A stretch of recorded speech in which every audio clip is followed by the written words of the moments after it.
Hi everyone, welcome back.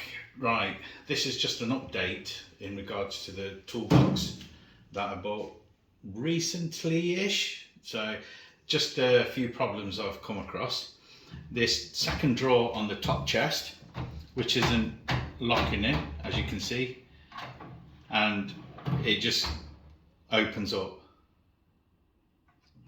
Should be solid to open up, and then it should just go slide back in, but this one, it's not doing it. Obviously it'll run better if there was weight in there, but I've just emptied it all out, and that was for my second video of what tools, but it doesn't work properly. This drawer on the bottom chest, there's too much play.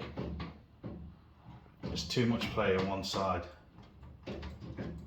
So that's what's happening on this side here. I can understand a bit of play, which is on this drawer. That's how it should be. But when you've got one side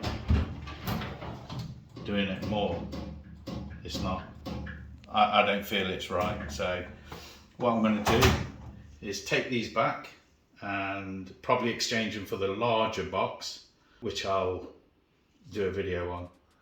So if you like this video, please do give it the thumbs up and subscribe.